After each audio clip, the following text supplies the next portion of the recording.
खलियान में आपने बहुत जागा होगा, शादी ब्याह की रातों में आप बहुत जागे होंगे, लेकिन आज का जागना न शादी ब्याह के लिए है न खेती बाड़ी के लिए है। आज का जागना सिर्फ और सिर्फ जन्नत जाने के लिए है। तो जिस वक्त आपके साथ कोई नहीं देंगे, न बीवी न बच्चे न भाई न बंधु न रिश्तेदार न रफीक न अहबाब, उस वक्त आज रात का जागना आपको काम आएगा। इसलिए आखिर तक सलाम और दुआ तक आप इस महफिल में शरीक रहें। जब कभी कभी बीमारी में पूरी रात जागते हैं, खेती बाड़ी करने के लिए पूरी रात जागते हैं, सफ़र करने के लिए पूरी रात जागते हैं, तो कभी कभी अल्लाह रसूल की बात सुनने के लिए पूरी रात जगा कीजिए। अल्लाह तबारक व तआला हमारी माँ बहन बेटियों को संजीदगी और खामोशी के साथ दीनी गुफ्तगू सुनने की तौफीक अता फरमाए, क्योंकि इनका संजीदा रहना आज बहुत ज़रूरी है। हमारी माँ बहन बेटियों का खामोश रहना, गुस्से को पी जाना और बातें कम करना, ये घर की खुशहाली के लिए बहुत ज़रूरी है। आज सुकून और चैन में जो आग लगी है, उस आग लगाने में ज़बान का कसरत से इस्तेमाल करना, इसका बहुत बड़ा दखल है। तो जब तक यहाँ बैठी रहें तब तक वो बिल्कुल खामोश रहें, ताकि उनको खामोश रहने की आदत हो जाए। उनका खामोश रहना घर की खुशहाली के लिए बहुत ज़रूरी है। वो घर उजड़ जाता है जिस घर में औरतें ज़्यादा बात करती हैं, उस घर में तलाक के वाक़यात होते हैं जिस घर में औरतें ज़्यादा बात करती हैं। जहाँ औरतें खामोश रहती हैं, गूंगी बनी रहती हैं, वहाँ 90-100 साल की उम्र हो जाती है, मगर फिर भी तलाक की नौबत नहीं आती, क्योंकि थोड़ी देर की खामोशी बेशुमार मुसीबतों को टाल देती है। तो अब खामोशी की प्रैक्टिस इसी जलसे से शुरू हो जाए। वो 2-3 घंटे तक बैठी रहें, बिल्कुल चुपचाप रहें। यही आदत जब घर में लग जाएगी तो माशाअल्लाह घर रश की जन्नत बन जाएगा।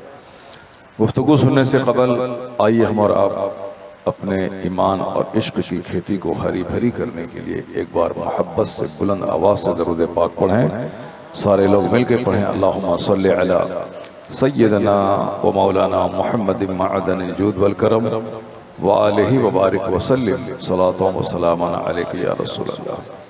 बहुत सारे लोगों ने दरूद नहीं पढ़ा, जबकि आपको मालूम होना चाहिए कि हदीस में आया है कि क़यामत के दिन सबसे ज़्यादा करीब हुजूर के वो रहेगा जिसने दुनिया में सबसे ज़्यादा हुजूर पे दरूद भेजा होगा। और अगर रोज़ी घट जाए, घर में बरकत ख़त्म हो जाए, तो हदीस में आया है कि कसरत से दरूद पढ़ो, इससे रोज़ियों में इजाफा होता है। एक बहुत बड़ा नुस्खा है रोज़ी के बढ़ाने का, मुसीबतें दूर करने का, कि कसरत से दरूद पढ़ा करें। और एक हदीस में आया है कि जन्नत में सबसे ज़्यादा हूरें उसको मिलेंगी जो दुनिया में सबसे ज़्यादा हुजूर पे दरूद भेजा हो। तो सारे लोग ज़्यादा हूर मिलने की नीयत से, हुजूर की शफाअत पाने की नीयत से, अपनी गरीबी मुफलिसी को दूर करने के इरादे से सारे लोग मिलकर खुश दिली के साथ एक बार और बुलंद आवाज़ से दरूद पाक पढ़ें, अल्लाहुम्मा सल्लि अला सय्यदना व मौलाना मुहम्मद मअदन जूद वल करम व आलिहि व बारिक व सल्लिम सलातो व सलामुन अलैका। आवाज़ आप थोड़ी और साफ की, आवाज़ साफ नहीं है आपकी। अभी मैं मदरसे में था, कुछ भी समझ में नहीं आ रहा था कि क्या बोल रहे हैं। निज़ामत हमारे नकीब साहब बहुत ज़बरदस्त फरमा रहे हैं, अछूते अशआर, और साहब जिस आने वाले मेहमान को जिस अल्फाज आदाब व अलक़ाब से याद करना चाहिए वो सब कर रहे थे, मगर वहाँ कुछ सुनाई नहीं पड़ रहा था। इसलिए आवाज़ बिल्कुल साफ करें, आप इको बिल्कुल कम से कम कर दें और आवाज़ बिल्कुल तेज़ कर दें। सामीन व हाज़रीन, ये अनवारुल कुरान है, मदरसा मिल्लत इस्लामिया अनवारुल कुरान है। मैं यहाँ के मुंतज़मीन और अरकान को दाद देता हूँ कि आप गालियाँ सुनकर दीन का काम कर रहे हैं।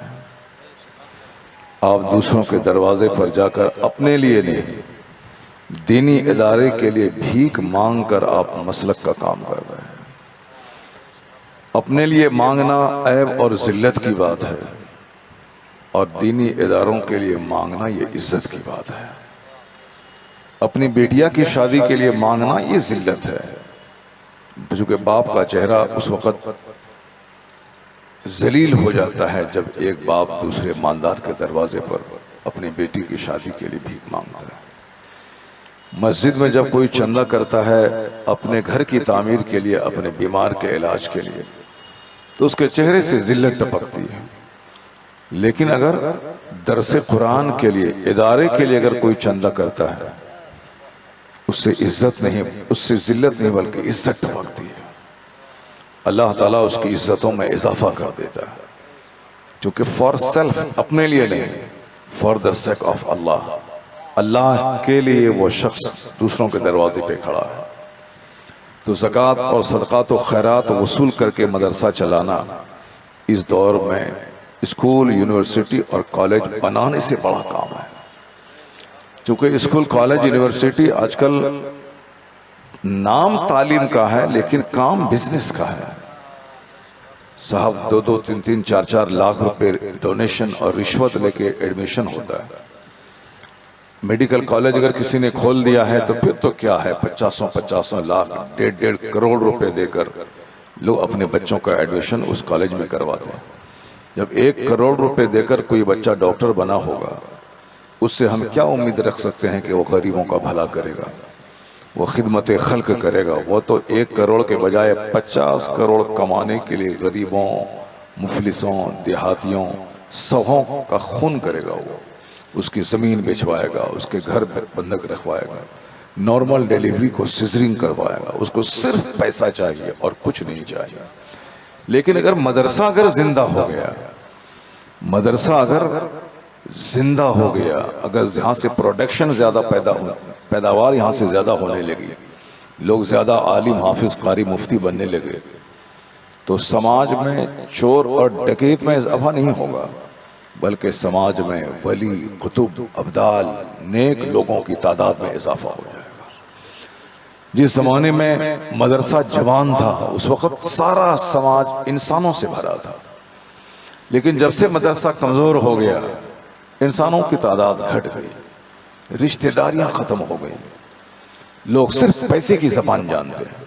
अपना भाई, अपनी बहन, अपना सगा रिश्तेदार सालों साल हो जाते, लोग ना उससे फ़ोन से बात करते हैं, ना उनके पास जाते हैं। ये क़यामत की निशानी है कि आखिर ज़माने में सिले रहमी का ख़ात्मा हो जाएगा। लोग जहाँ से मतलब है, जिस फैक्ट्री में नौकरी कर रहे हैं, अब अगर वहाँ के बॉस को सलाम नहीं किया, उसकी नौकरी खतरे में पड़ जाएगी। वो अब जाते हुए सलाम, वहाँ से निकलते हुए सलाम, और जब बॉस आ जाए बिल्कुल अदब से खड़े रहते हैं, डिसिप्लिन। स्कूल में जाके देख लें, सिर्फ 10,000 रुपये माहाना एक टीचर को मिलता है। उसके बाद डिसिप्लिन का यह आलम है कि जहाँ प्रिंसिपल आ गए सब खड़े हो गए, और डायरेक्टर आ गए तो बिल्कुल खामोशी की तस्वीर बने रहते हैं सब। अब वहाँ पे 10 रुपये कमाने के लिए खामोश रहना, मुअद्दब होना, सिविलाइज्ड होना, सलाम में पहल करना, झुक के सलाम करना, और यहाँ अपनी माँ को सलाम नहीं करना, अपने बाप को सलाम नहीं करना, अपने सगे भाई को सलाम नहीं करना, मजहबी रहनुमा जो हम नाइबे पैगंबर, नाइबे रसूल हैं, उनको सलाम नहीं करना है। तो क़यामत की निशानी है कि आखिर ज़माने में सलाम सिर्फ पहचान वालों तक महदूद होकर रह जाएगा। जबकि हुजूर ने कहा था कि पहचानो या ना पहचानो, जो भी मुसलमान मिले उसे सलाम करो, आपस में मोहब्बतें पैदा हो। लेकिन पता नहीं पैसे के जुनून ने आदमी को आदमियत से महरूम कर दिया है। सिर्फ मतलब, मफाद, इस खुदगर्जी के वक्त में दुनिया अब जीने के लायक नहीं रह गई। आया है हदीस में कि आखिर ज़माने में लोग कब्रिस्तान दौड़ेंगे और तमन्ना करेंगे कि काश मैं मर गया होता ताकि ये दिन मुझको देखने को नहीं मिलता। जिस दौर में हया ख़त्म हो जाए, जिस दौर में डिसिप्लिन और अदब ख़त्म हो जाए, जहाँ रिश्तेदारियाँ ख़त्म हो जाएं, उस दौर में जीने का मन नहीं करता। हुजूर ने 1500 साल पहले कहा था, आखिर जमाने में एक वक्त ऐसा आएगा कि लोग कब्रिस्तान दौड़ के जाएंगे और कहेंगे कि काश मैं मर गया होता, इस कब्रिस्तान में होता, ताकि यह दिन मुझको देखने को नहीं मिलता। आज मैं भी आ रहा था, असर की नमाज पढ़ने के लिए मेन रोड से हटकर एक मोहल्ले में गया। नमाज पढ़ के जब लौटा तो एक ऐसा मंजर निगाहों के सामने गुजरा कि सच कहा हुजूर ने कि आखिर ज़माने में लोग कब्रिस्तान दौड़ेंगे और तमन्ना करेंगे कि काश मैं मर गया होता।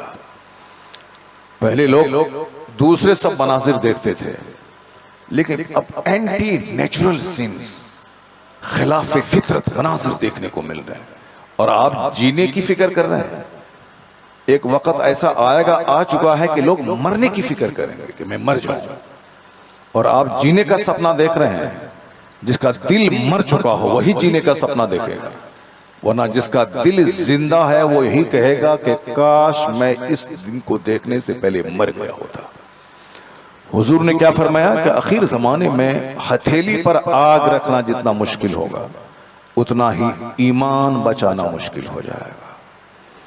लोग नौकरी के चलते दाढ़ी बेच डालेंगे, लोग नौकरी के चलते अपना ईमान बेच डालेंगे, नमाज छोड़ देंगे, दाढ़ी छोटी कर लेंगे, सर से टोपी उठा के फेंक देंगे, हया की चादर जला डालेंगे। अगर नौकरी में 2 पैसे मिल रहे हैं ताकि मैं अच्छा से घर बना लूं, फिर एक औरत अपनी चादर में चादर को जला देती, टी शर्ट और जीन्स पहनकर अपने हुस्न की नुमाइश करके 2 पैसे कमाती। वरना एक मर्द हिजड़ा बन के अंदर बैठा हुआ है और बाहर उसकी बीवी दुकान में सेल्स विमेन बनी हुई। क्यों? इसलिए कि वो जानता है कि अगर मैं बैठूंगा तो ग्राहक कम आएंगे, और अगर मेरी बीवी बैठेगी तो लोग सामान लेने कम, इनको देखने के लिए ज्यादा आएंगे। शर्म और गैरत और हया सबका जनाजा उठ गया। ऐ नई तहजीब, तेरे सर ही इसका खून है। मेरे भाई, आप दुनिया में जीने की तमन्ना पाल रहे हैं, ये वक्त आ गया है कि जब मर जाना जीने से बेहतर होगा। आका अलैहिस्सलाम फरमाते हैं कि जब देखना कि तुम्हारे मालदार लोग बखील हो जाएं, उमराउकुम बुखलाउकुम, जब तुम्हारे अमीर बखील हो जाएं, अपने खाने पीने के लिए उसके पास पैसा है मगर मदरसे के मेहमानान रसूल के लिए उसके पास पैसे नहीं, मस्जिद और मदरसा की तामीर के लिए उसके पास पैसे नहीं, उसे साहब समाज की खिदमत के लिए पैसे नहीं, अपने लिए हैं उसके पास पैसे, और दीनी काम में बखील बन जाए। तो हुजूर कहते हैं कि जब तुम्हारे मालदार लोग बखील हो जाएं, जबकि जरूरत से ज्यादा माल अल्लाह इसीलिए देता है कि उस माल में बहुत सारे लोगों के हुकूक को रख देता है, और जब सबका हक पूरा होता रहता है तो अल्लाह उसके माल को बढ़ाता रहता है। दौलतमंद बनने का एक जबरदस्त नुस्खा है कि आदमी सखावत करे, खूब खर्च करे। अगर पैसे को रोक के रखा तो अल्लाह ताला उसके पैसे को रोक लेगा। और ये बिल्कुल परफेक्ट मुशाहिदा है कि जिसने भी बुखालत से काम लिया, पैसे को दांत से पकड़ा, अल्लाह ताला देर या सवेर उसके पैसे को खत्म कर देता है। और ये बिल्कुल मुशाहिदा है कि जिसके हाथ खुले हुए हैं, जो अपने माल से माँ बाप को फायदा पहुंचाना चाहता है, जो अपने माल से अपने समाज के गरीबों, माजूरों, मिस्किनों, बीमारों को फायदा पहुंचाना चाहता है, अल्लाह ताला उससे जल्दी गरीब नहीं करता है, अल्लाह ताला उसके माल को बढ़ाता रहता है। आया है कुरान में कि वाला इन शकरतुम लअज़ीदन्नकुम, अगर तुमने मेरी नेमत का शुक्रिया अदा किया तो हम तुम्हें और देते जाएंगे, तुम्हें हम और देंगे। बिल्कुल तजर्बा है कि जिसने भी अल्लाह रब्बुल इज्जत की दी हुई दौलतों का इस्तेमाल अपने लिए करने के साथ साथ अल्लाह के गरीब बंदों के लिए करना शुरू किया, अल्लाह उससे 2-2 बरस 2-2 सौ साल तक अल्लाह उसकी नेमतों को नहीं छीनता है। ये टाटा कंपनी, आज इस कंपनी के 150 साल हो गए, कई लाख वर्कर उस कंपनी से जुड़े हुए हैं, जबकि दुनिया में दस्तूर है कि 50 साल के आगे जवाल शुरू हो जाता है, 25 साल लोग मालदार है फिर जवाल शुरू होता है, 100 साल के आगे कंपनियां नहीं चलती। हमने अपनी आंखों से खरबों की कंपनी, डनलप कंपनी जो चेन्नई में है, बस उसी कंपनी की मस्जिद में मैं इमामत करता था, ये 2000 की बात है, आज से 26 साल पहले, मगर वो कंपनियां बैठ गई, जबकि हिंदुस्तान की एक नंबर की कंपनी थी। इस तरह बेशुमार कंपनियां मैंने उस इलाके में देखा, चेन्नई में कंपनियां बंद हो गई। 10-20 साल तक उरूज रहा, उसके बाद कंपनियां खत्म हो गई। लेकिन ये टाटा भी 150 साल से ज्यादा का अरसा गुजर गया, मगर ये कंपनी अभी भी बिल्कुल फर्म में है। क्यों? इसलिए फर्म में है कि टाटा कंपनी से कई लाख लोगों के चूल्हे जुड़े हुए हैं। कई लाख लोग उससे जुड़े हुए हैं, उनके घर उससे चलते हैं। इसलिए अल्लाह ताला जल्दी से उस कंपनी को बर्बाद नहीं करेगा जिस कंपनी से अल्लाह के बंदों का भला हो रहा है। मैंने अपनी आंखों से देखा, चेन्नई में एक आदमी सेठ था, वो खरबों में खेलता था, मुसलमान था। वो हमारी पूरी तनख्वाह हर महीने की वो अपनी जेब खास से देते थे, और उनके नौकर वर्कर गुलाम कार पे चलते हैं, यानी सैकड़ों कारें उनकी ऑफिस में लगी रहती हैं। उनके लिए छोटी सी कार है, नौकर गुलाम महंगी कार पे चल रहे हैं। और साहब रमजान के दिनों में ज़कात, खैरात, आलिमों के नजराना, सबको महंगी शेरवानी का कपड़ा, और हर मस्जिदों में इफ्तार का इंतजाम, ये सब कुछ करते हैं। उनका कहना था, हजरत जब से मैंने ये सब करना शुरू किया है, अल्लाह कितना दे रहा है ये मुझको खबर नहीं है। ये कोई या अफसाना नॉवेल नहीं है, ये व्हाट्सएप की बात नहीं, ये मेरी बात है उनसे। मैं उनके साथ रहता था, उन्होंने मुझसे कहा कि हजरत जब से मैंने सब करना शुरू किया है, हर जुमा के दिन उनके ऑफिस की मस्जिद में जितने लोग जुमा पढ़ने आते हैं, सब के लिए नफीस बिरयानी का इंतजाम। साहब उसकी दौलत खत्म कैसे होगी? उनका चचेरा भाई, उनका अपना खास भतीजा, वह सब सोचा कि जिस तरह हमारे ये सेठ साहब, हम इससे अलग हो जाते हैं, हम हमारा हिस्सा दे दो, हम तुम्हारा भाई हैं हमारा हिस्सा दे दो, हम तुम्हारा भतीजा हैं हमारा हिस्सा दे दो। जिन लोगों ने सोचा कि मैं इनकी तरह अरबपति बन जाऊंगा, हिस्सा ले लूंगा तो खुद मुख्तार हो जाऊंगा, सबके सब जलील हो गए, सबके सब जलील हो गए। जबकि उसका अपना पार्टनर, अपना सगा भाई है, इख्तलाफ किया, प्रॉपर्टी का बंटवारा कर लिया, लेकिन उसके बाद दाने दाने को तरस गया। अल्लाह ताला सबको दौलत नहीं देता है, जो अल्लाह की दौलतों को बांटने का जिगर रखता है, अल्लाह उसको दौलतें देता है। वला इन शकरतुम लअज़ीदन्नकुम, अगर तुमने मेरी नेमत का शुक्रिया अदा किया तो हम उस नेमत को बढ़ाते रहेंगे। तो अब हुजूर ने क्या फरमाया कि जरूरत से ज्यादा माल इसीलिए दिया जाता है कि उसमें बहुत सारे लोगों के हक को अल्लाह रख देता है। जब हक पूरा नहीं होता है तो अल्लाह उसके माल को रोक लेता है। तो हुजूर कहते हैं, जब तुम्हारे मालदार वकील हो जाएं, और जब तुम्हारी औरतों के हाथ में सारे इख्तियारात चले जाएं, यानी कमाओ तुम, मालिक बन जाएं तुम्हारी खवातीन, और तुम उनके इशारे पे चलो, जब तुम्हारे हुक्मरान, तुम्हारे हाकिम, घर के हाकिम, समाज के हाकिम, मुल्क के हाकिम जब खवातीन हो जाएं, हुजूर क्या फरमाओ, उमूरुकुम इला निसाइकुम, जब तुम्हारे मामलात औरतों के हाथ में चले जाएं, वही घर चलाएगी, वही मुल्क चलाएगी, वो डीएम बन जाएगी, वो एक डिस्ट्रिक्ट का मालिक बनेगी, वो सीएम बन जाएगी, चीफ मिनिस्टर बन जाएगी, एक स्टेट का मालिक बन जाएगी, वो पीएम प्राइम मिनिस्टर बन जाएगी, एक मुल्क का मालिक बन जाएगी। तो क्या कहा हुजूर ने, जब तुम्हारे मामलात औरतों के हाथ में चले जाएं और तुम्हारे मालदार वकील हो जाएं, तो हुजूर कहते हैं उस जमाने में फबतनुल अर्द खैरुम मिन ज़हरिहा, उस जमाने में तुम्हारा मर जाना जिंदा रहने से बेहतर है। उस जमाने में तुम्हारा जमीन के पेट में चला जाना यानी मर जाना, जमीन की पीठ पर चलने यानी जिंदा रहने से बेहतर है। जब तुम्हारे मामलात तुम्हारी औरतों के हाथ में चले जाएं, ये औरतें पैदा हुई हैं घर को रश के जन्नत बनाए, औरतें पैदा हुई हैं सर से लेके पांव तक सारा जिस्म शौहर की अमानत है। ये औरतें पैदा हुई हैं, मर्द बच्चा पैदा नहीं करता बल्कि औरतें बच्चा पैदा करती हैं। ये औरतें मिस्ल खेत के हैं। औरतें तवालुदो तनासुल का एक जबरदस्त जरिया है। चाहे डीएम रहें कि प्राइम मिनिस्टर रहें कि चाहे कोई वली रहें कि कुतुब रहें कि अब्दाल रहें, कोई भी रहे, सारे लोग अपनी माँ के शिकम से पैदा हुए। बाप के शिकम से कोई नहीं पैदा होता है, माँ के शिकम से। ये ड्यूटी औरतों की है। मर्द के जिम्मे औरतों के मेहर की रकम है कि तुमको इनका 1 लाख 2 लाख 10 लाख 20 लाख जो भी मेहर तय हो, ये मेहर की रकम मर्द तुमको देना है। क्यों? तुम कमाने के लिए पैदा हो।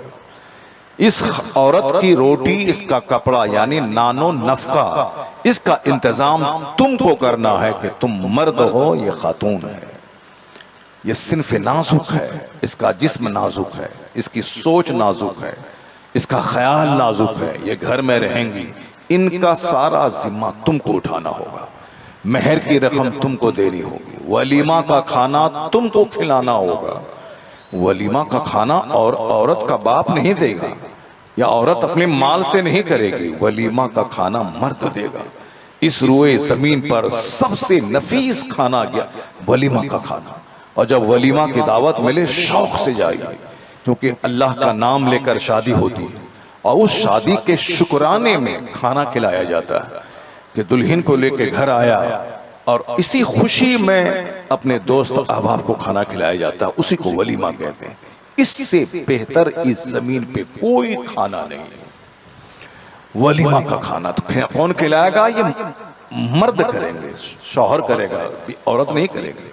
लेकिन ये जो 100 गाड़ी बारात लेके जाने का की रस्म हम लोगों ने शुरू किया, एक हिंदुआना रस्म रिवाज है। हमने ये रस्म हिंदुओं से सीखा कि इसको औरतों का हक बाप के माल में नहीं है, इसीलिए जो कुछ भी हो सब तिलक जहेज दे करके, बराती को खिला पिला करके सब शादी ही में सब कुछ खत्म कर दो। इस्लाम ने क्या कहा? बाप की प्रॉपर्टी में औरतों और मर्द दोनों का हक है। यानी लड़के का डबल, लड़की का सिंगल।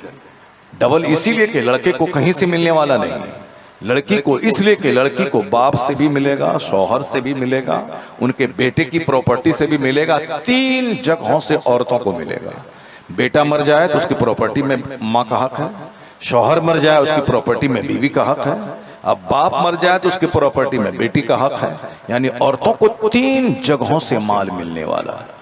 इसलिए मर्द को डबल, औरतों को सिंगल, जो कि मर्द बेचारा इसको और तो कहीं से मिलने वाला है नहीं, इसलिए डबल। मगर सिंगल ही तो दिया, सिंगल ही सही, ये हक तो इस्लाम ने दिलाया उसको। इस्लाम ने औरतों को धनवान किया। इस्लाम ने बाप की जायदाद में अगर 100 बीघा जमीन है, अगर एक ही भाई एक ही बहन है, तो 100 बीघा जमीन में उसमें डबल हिसाब से लड़के को मिलेगा, सिंगल हिसाब से लड़की को मिलेगा। अब आप समझ सकते हैं कि कितनी प्रॉपर्टी उसको मिलेगी। करो आज की तारीख में अगर 25 बीघा जमीन किसी बेटी को मिली, अब आप समझ सकते हैं कितने करोड़ की संपत्ति मिल गई। इसलिए शादी ब्याह में सारी जिम्मेदारी मर्दों पे डाल दी गई। मेहर की रकम तुमको देना है, वलीमा का खाना तुमको खिलाना, और एक बाप को बेनियाज कर दिया गया कि बाराती का खाना नहीं देना ताकि लड़की बोझ न बन जाए। मगर हम लोग मेहमान समझ करके बाराती की खिदमत करते हैं। ठीक है, हमारे दरवाजे पे आ गए 100 लोग, 50 लोग, 25 लोग, हमसे जो हो मेरी वसात के मुताबिक मैं खिला दूंगा। लेकिन ये कहना कि हम 100 आदमी आ रहे हैं, मटन चाहिए, चिकन फ्राई चाहिए, फिश फ्राई चाहिए, और ये फिर मुतालबा जाहिज है। अब मुतालबा जाहिज रिश्वत है, रिश्वत का लेना देना हराम है। इस तरह खाने का मुतालबा करना कि मैं 100 बाराती को लेके आ रहा हूं और ये खिलाना, उसमें 10 हिंदू भाई भी हैं, इसलिए उनके लिए मटन का इंतजाम करना है, चिकन का या फिर पूरी दुनिया का, ये सब हराम है। क्योंकि ये मुतालबा जहेज में दाखिल है, और मुतालबा जहेज ये रिश्वत है। बगैर मुतालबे के अब एक बाप सोने का महल दे दे अपनी बेटी को, कोई हर्ज नहीं, लेकिन मुतालबा करके एक मोटरसाइकिल लेना भी हराम है, क्योंकि मुतालबा जहेज रिश्वत है, और रिश्वत का लेना और देना दोनों हराम है। तो अब सारी जिम्मेदारी अल्लाह ने मर्दों पे डाल दी, चूंकि मर्द कमाने के लिए पैदा हुआ। मर्द चूड़ी पहन के घर में बैठने नहीं पैदा हुआ। मर्द बड़ा बड़ा बाल रख के रबड़ डाल करके वो औरत बनने नहीं पैदा हुआ। मर्द वो छींट वाला कपड़ा पहन के औरतें बनने के लिए पैदा हुआ है। मर्द मर्द की तरह कपड़ा पहने, मर्द सफेद कपड़ा पहने, मर्द मर्द की तरह रहे, मर्द पायलट बन के जहाज उड़ाए, मर्द साहब ड्राइवर बन के वो ट्रेन चलाए, मर्द 5-5 कुंटल मिट्टी अपनी पीठ पर रख करके मजदूरी करे, मर्द जमीन के नीचे माइंस में दाखिल होकर के साहब 100 फीट नीचे जाकर कोयले की खदान में जान हथेली पे लेके वो काम करे। मर्द काम करने के लिए पैदा हुआ है। मर्द समंदर में गोता लगा के वहां से मोती मूंगा निकाले, आसमानों में फ्लाई करके आसमान के रहस्य और यूनिवर्स के सीक्रेट का पता लगाए। मर्द दिमाग जलाए, 10-10 घंटे पढ़े, 15-15 घंटे पढ़े, 20-20 घंटे पढ़े, मालूमात के मोती वहां से निकाले। ये काम औरतें नहीं कर सकती। औरतों की सोच नाजुक है। औरतों को अल्लाह ने चेहरे पे दाढ़ी के बाल नहीं दिए, चूंकि दाढ़ी के बाल उसके चेहरे पे अच्छा नहीं लगता है। वो मर्दों के लिए पैदा हो गई हैं, मर्दों के जज्बात की तस्कीन के लिए पैदा हो गई, मर्दों की आंखों की ठंडक के लिए पैदा हो गई, वो अपने बाल बच्चों की परवरिश के लिए पैदा हो गई। किसी भी मर्द के सीने पे आपने छाती नहीं देखी होगी, मगर औरतों को अल्लाह ने छाती दी है, इसलिए कि ये बच्चों की खुराक का सबसे बड़ा जरिया है। वो चूंकि बच्चा जब माँ के पेट में रहता है तो माँ के ब्लड से को खा के जिंदा रहता है, और जब जैसे ही पैदा होता है बच्चा, उसी ब्लड को अल्लाह दूध बना के दूध की नहर जारी कर देता है। जब तक बच्चा माँ के शिकम में है, ये दूध की नहर खुश्क है, एक कतरा दूध नहीं है। लेकिन जैसे ही बच्चा माँ के पेट से पैदा हुआ, अब यहाँ से दूध की नहर जारी हो गई। क्यों जारी हो गई? क्योंकि अब बच्चे की सबसे बेहतरीन ग़िज़ा दूध है। माँ के पेट के में रहें तो जो माहवारी खून औरतों का निकलता है, उसी को रोक करके नाफ के नली के जरिया बच्चों के बदन में जाता है और बच्चा जिंदा रहता है, क्योंकि वहां उसके लिए खून ही अच्छी ग़िज़ा है। और पैदा होने के बाद सबसे बेहतरीन ग़िज़ा है दूध, क्योंकि बच्चा उस वक्त रोटी चावल खाएगा तो मर जाएगा, उस वक्त दूध सबसे बेहतरीन ग़िज़ा है। तो रब ताला ने उसी खून को दूध बना के मेरी ग़िज़ा का इंतजाम फरमा दिया। तो अल्लाह तबारक व तआला औरतों को ये हुस्न दिया है, ये शरफ अता किया है कि तुम माँ बनोगी, तुम अपने बच्चों की खुराक का बेहतरीन जरिया बनोगी, तुम शौहर की दिलचस्पी का केंद्र बनोगी। वही चीज बच्चों की खुराक का जरिया भी है और वही शौहर की दिलचस्पी का एक जबरदस्त माध्यम भी है। तो ये चीजें औरतों के लिए है। अब औरतें इस काम के लिए नहीं पैदा हुई कि दूसरों के खेत में जाके काम करें। गरीबी है, शौहर का इंतकाल हो गया, छोटे छोटे बच्चे हैं, वो अगर शादी नहीं करती है दूसरी, तो अब बच्चों की परवरिश का एक मसला खड़ा है। वो अगर कर देती हैं तो उनका एहसान है, वरना उस पर जरूरी नहीं है। जरूरी है कि अगर बाप मर गया तो उसके छोटे छोटे बच्चे हैं तो वो दादा उसकी परवरिश करे, उसके चचा परवरिश करे। औरत फौरन दूसरी शादी कर ले, ऐसा नहीं कि, और अगर वो अपने जज्बात पे कंट्रोल रखकर गुनाहों से बचकर इन छोटे बच्चों की परवरिश के लिए वो अगर अपने आप को निकाह से रोक के रखी है, तब तो उसके लिए बख्शिश का जरिया है, बख्शिश का वादा है। उन्होंने छोटे छोटे बच्चों की खातिर अपने जज्बात को उन्होंने कुचल दिया, अपनी ख्वाहिशात को उन्होंने रोक दिया। तो औरतें पैदा हुई हैं घर को हसीन बनाने के लिए, औरतें पैदा हुई हैं बाल बच्चों की पैदाइश के लिए, औरतें पैदा हुई हैं शौहरों की तस्कीन खातिर के लिए, औरतें पैदा हुई हैं घर को जन्नत बनाने के लिए, औरतें इस काम के लिए पैदा। लेकिन जब ये मालिक बन जाए कि मर्द इनके हाथ में खिलौना बन जाए, मर्द कमा के इनको पैसा ला के दे, फिर इनसे भीख मांग करके पान खाने के लिए पैसा मांगे, मर्द औरतों के मशवरे से घर चले, औरतों के मशवरे से मुल्क चले, तो हुजूर ने क्या कहा? उस जमाने में तेरा मर जाना बेहतर है। कि जो जिस काम के लिए नहीं पैदा हुई है उसके हाथ में तुमने वो उमूर दे दिया, अब तेरा मर जाना बेहतर है। अगर किसी नाबीना और अंधे के हाथ में तलवार दे दिया जाए तो कितने लोगों की गर्दनें वो नाबीना काटेगा, कितनों का खून करेगा, क्योंकि ये तलवार उसके हाथ में देना गोया इंसानियत का कत्ल करना हुआ।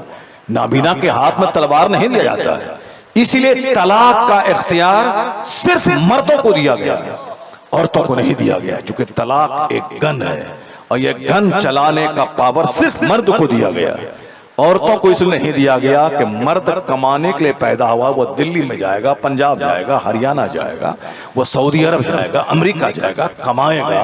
तो अब अगर औरतों के हाथ में तलाक का इख्तियार दिया जाता, मर्द रहता सऊदी अरब में, औरतें अपने शौहर के घर में जितना सामान है, जेवर जेवरात अट्टा का पैसा, सबको समेट के पोटली बना लेती और आंगन में कहती तुमको तलाक तलाक तलाक दिया, अपने दूसरे यार के साथ चली जाती। फिर वहां जाती, वहां 2-4 महीना रहती और फिर वहां शौहर कमाने के लिए दिल्ली पंजाब चला गया होता, फिर उसके पैसे कौड़ी सोना चांदी जेवर जेवरा सबको बांध करके गली के दूसरे किसी लड़के से मोहब्बत करके वह बीच आंगन में बोलता शौहर को तलाक तलाक तलाक, और फिर उसके साथ भाग जाती। पूरा समाज उजड़ जाता, इंसान का जीना मुश्किल हो जाता। आज 50 खरब की प्रॉपर्टी छोड़ के आप गल्फ चले जाते हैं, 5 साल के बाद आते हैं, जब वहां से आते हैं तो बीवी भी सलामत है, 50 खरब की प्रॉपर्टी भी सलामत है, बच्चे भी सलामत है। क्यों? वो अपने शौहर के हाथों गिरवी, तलाक का पावर उसको नहीं है, इसलिए वो तलाक बक नहीं सकती हैं। वो घर छोड़ के हाँ कोई हजारों में लाखों में करोड़ों में 2-4 कोई पाखाने की कीड़े की तरह कोई नापाक औरत वो बगैर तलाक के दूसरे के साथ भाग जाएं, उन रजीलों खसीसों कमीनों का कोई वैल्यू नहीं है। ऐसे लोग समाज में रहते हैं। अगर मुसलमान 40 करोड़ की तादाद में इंडिया में है, अगर साल में 2-4 मुसलमानों की बेटियां किसी चमार के साथ भाग जाएं, तो उस 2-4 औरतों को नहीं देखा जाएगा। ये 40 करोड़ में या 20 करोड़ खवातीन जो पर्दे में रहती हैं, जो अपने शौहर की इज्जत बन के रहती हैं, जो अपने घर की हिफाजत करती हैं, तो इन 20 करोड़ औरतों की क्वालिटी देखी जाएगी, वो 4 पाखाने के कीड़े को नहीं देखा जाएगा। मगर ये मीडिया वाला ये उसी 2-4 पाखाने के कीड़े को हाईलाइट करते हैं। ये हमारी बेशुमार खवातीन जो तहज्जुद पढ़ती हैं, जो हर महीने कुरान पाक खत्म करती हैं, जिसके चेहरे को पड़ोस के लोगों ने नहीं देखा। हमारे मोहल्ले में एक खातून है, वो 70 साल की उम्र में अभी इंतकाल करी, उनका पड़ोसी उनका चेहरा नहीं देख पाया। उनके पड़ोसी का स्टेटमेंट है कि मैंने अपनी इस भाभी का चेहरा तक नहीं देखा। वो मारे मारे फिर रही हैं, जींस टी शर्ट पहन करके, हाथ में स्मार्ट मोबाइल लेकर, पर्स लटका के, कभी यहाँ कभी वहां देखना, कभी इस लड़के को देखना, कभी उस लड़के को देखना, कभी इससे दिल लगाना, कभी नेट पे चैटिंग करना। वो तो पखाने का कीड़ा, वो साहब जलील है, वो जो अपनी इज्जत का सौदा करके 2 पैसे कमाती, चाहे मर्द हो चाहे औरत हो। ये इस तरह के कीड़े कम हैं, लेकिन उन खूबसूरत फूलों को देखा करें जो 90 साल की उम्र हो गई मगर अपने चेहरे से पर्दा नहीं हटाया। उन खूबसूरतों की मिसाल दें, ऐसे बेशुमार लोग हैं।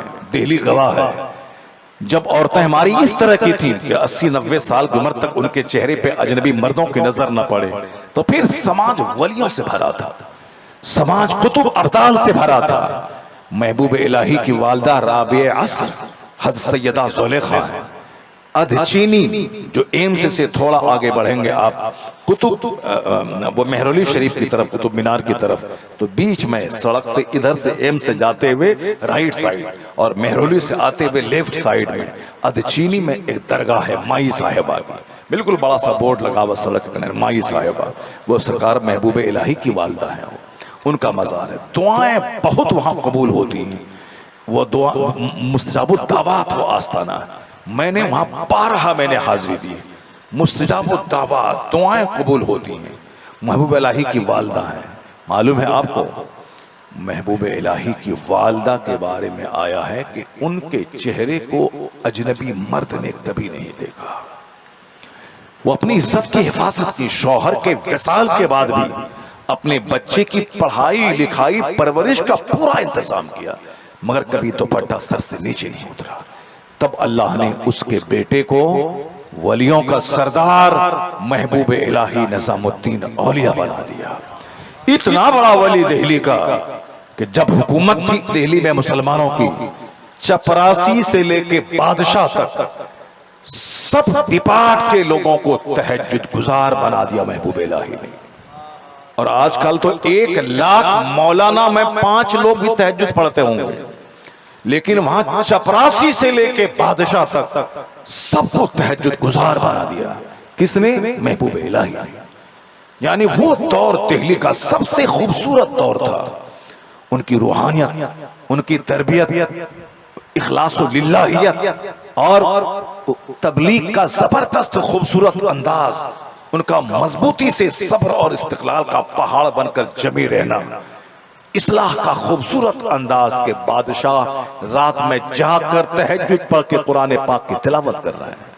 चपरासी, नौकर, पुलिस वाले, ये सब के सब तहज्जुद गुजार हो गए। एक बुजुर्ग की निगाहों का तसर्रुफ था कि लोगों के दिलों का जंग साफ हो जाता था। इतना बड़ा बेटा किसने दिया? उसी माँ ने जिस माँ के आंचल को अजनबी मर्द ने नहीं देखा।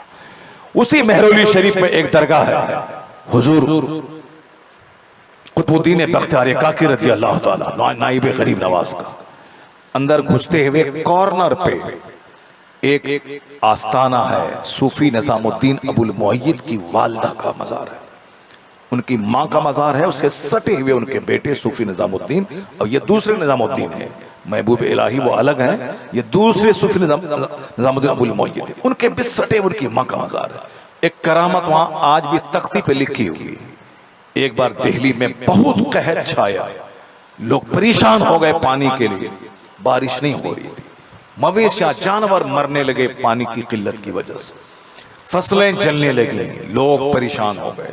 पहले का तरीका था कि जब बारिश नहीं होती थी तो मुसलमान मैदान में निकल के नमाज इस्तिस्का अदा करते थे, यानी बारिश की भीख मांगते थे, मैदान में निकलकर जंगलों की तरफ जाकर वो नमाज पढ़ते थे। फिर वहां से लौटते लौटते जबरदस्त बारिश होती थी, और ये हम लोगों ने बचपन में भी देखा है। बारिश बंद हो गई कई महीने तक, गांव के सारे लोग निकल के ईदगाह के मैदान में चले गए, वहां लोगों ने नमाज अदा की, फिर वहां से घर नहीं पहुंचे थे कि जोरदार बारिश हो गई। ये आप लोगों ने भी देखा होगा, आप लोगों ने सुना होगा। लेकिन अभी पैसे की चाहत ने इतना बिजी कर दिया है लोगों को कि अब नमाज इस्तिस्का का ख्याल ही नहीं आता है, क्योंकि इतना हुकूमत कहती है कि साहब बहुत गल्ला हमारे पास है, इसलिए अगर एक साल तक बारिश नहीं होगी तो सबका काम चल जाएगा। चाहे ईरान और इसराइल में जंग हो जाए, ईरान और अमेरिका में, मगर हमारे पास तेल का भंडार है कि 80-90 दिनों तक कोई गाड़ी बंद नहीं होगी, बल्कि सारी गाड़ियां चलती रहेंगी।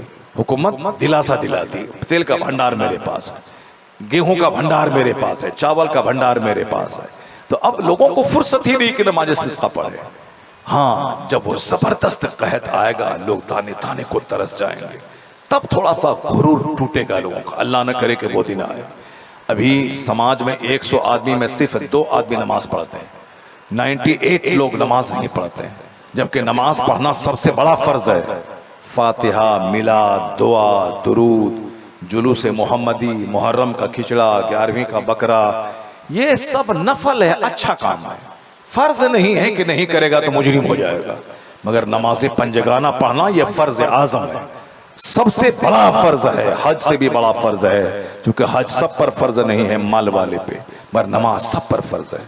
ज़कात से भी बड़ा फर्ज है नमाज, चूंकि ज़कात सब पर फर्ज नहीं है।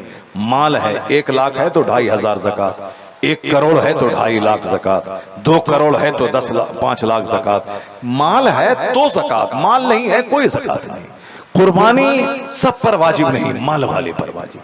सदक़े फित्र सब पर वाजिब नहीं, माल वाले पर है। मगर नमाज अमीर, गरीब, देहाती, शहरी, औरत, मर्द, हर आकिल बालिग जवान पे कपड़ा नहीं है, नंगे पढ़े, अपने घर में पढ़े, गड्ढा खोद के पढ़े, दरवाजा बंद करके पढ़े। खड़ा नहीं हो सकता है तो बैठ के पढ़े, बैठ नहीं सकता है तो लेट के पढ़े, या इशारे से पढ़े, माफ किसी हालत में नहीं। क़यामत के दिन ज़कात का सवाल बाद में होगा, हज का सवाल बाद में होगा, रोजे का सवाल बाद में होगा। इन्ना अव्वल मा युहासबु बिहिल अब्द यौमल क़यामति सलात, क़यामत के दिन सबसे पहला सवाल नमाज का होगा। हुजूर कहते हैं कि बेनमाजी का अंजाम फिरौन के साथ होगा। घटिया किस्म के काफिर का नाम लिया कि बेनमाजी का अंजाम फिरौन, हामान, कारून के साथ होगा बेनमाजी का अंजाम। ये जो बदतरीन किस्म के कुफ्फार है उसका नाम लिया गया। और हुजूर कहते हैं कि मन तरका सलात मुतअम्मिदन फक़द कफर, जिसने नमाज छोड़ दी उसने कुफ्र किया, कुफ्र के करीब पहुंच गया। हुजूर कहते हैं कि बेनमाजी के लिए क़यामत के दिन कोई दलील नहीं, कोई बुरहान नहीं, कोई नजात नहीं। ये बताएं कि इस कदर सख्त वईद है, उसके बावजूद दाढ़ी है मगर नमाज नहीं, सर पे टोपी है मगर नमाज नहीं, गले में दुपट्टा है, पट्टा है मगर नमाज नहीं, जुब्बा है मगर नमाज नहीं। साहब ईद बकरीद के दिन सेवैयां हैं और नफीस किस्म के कपड़ों की खरीदारी है, मगर नमाजी पंजगाना नहीं। जबकि ईद बकरीद की नमाज वाजिब है, मगर रोजाना की 5 नमाजें ये फर्ज है। फर्ज का सवाल क़यामत के दिन पहले होगा। मगर देख लीजिए समाज का क्या हाल है। अब इसमें अगर अल्लाह ताला समाज को जमीन में धंसा दे कि एक बंदा नमाजी नहीं बना, तो अल्लाह ताला जुल्म नहीं करता है, अल्लाह ताला बंदों की बदअमली की सजा देता है। तो अब अगर कहर छा जाए समाज में, लोग दाने दाने को तरस जाए, तो अल्लाह ताला जुल्म नहीं करेगा, ये हमारी बदअमली की सजा है। पहले लोग नमाज पढ़ते थे, नमाज इस्तिस्का मतलब तौबा इस्तिगफार करते थे, अल्लाह के सामने गुनाहों की माफी मांगते थे, अल्लाह मैं मुजरिम, मुझे माफ कर दे, अब मैं तौबा करता हूं, गुनाह नहीं करूंगा, तो अल्लाह ताला रहम करके बारिश बरसाता था।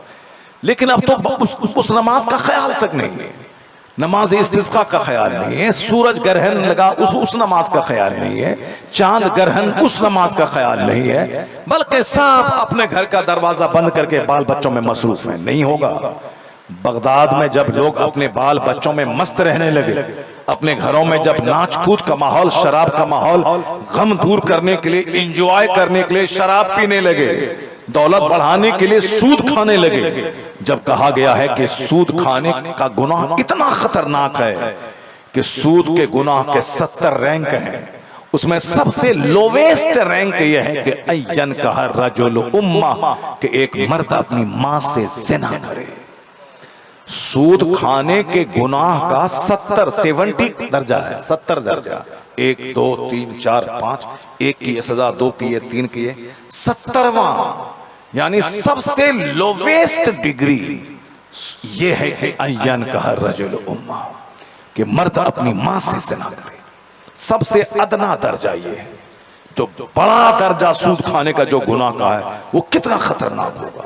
लेकिन 2 पैसा कमाने के लिए, छोटा सा घर खरीदने के लिए, अपने घर में फ्रिज लाने के लिए, अपने घर में एसी लगाने के लिए, अपने घर में कूलर लगाने के लिए, अपने घर में साजो सामान सोफा गद्दा खरीदने के लिए, एक बाइक खरीदने के लिए कितना सूद का कारोबार हो रहा है। जबकि मालूम है कि 50 खरब की बिल्डिंग अगर किसी ने सोने की भी बना दिया हो, फिर भी उसे छोड़ के कब्रिस्तान की मिट्टी में उसे जाना होगा, 2 गज जमीन के अंदर दफन होना है, कुछ भी लेके अपने साथ नहीं जाएगा, यहां तक कि जिसमें के कपड़े उसके उतार लिए जाएंगे, यहां तक कि चांदी की अंगूठी उसके हाथ में उसको भी उतार लिया जाएगा। वो जनाजा है, मैयत है, चलो अब इसको जल्दी से दफन करो मिट्टी में। कोई 2-4 दिन रखने को तैयार नहीं होगा कि बाप है, मर गया है, उन्होंने 50 कमरे की बिल्डिंग बना दी है, चलो 5 दिन रखें ताकि मरे हुए बाप का चेहरा देख सकें।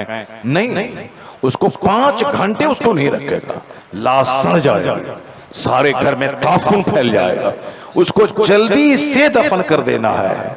क्या मिला?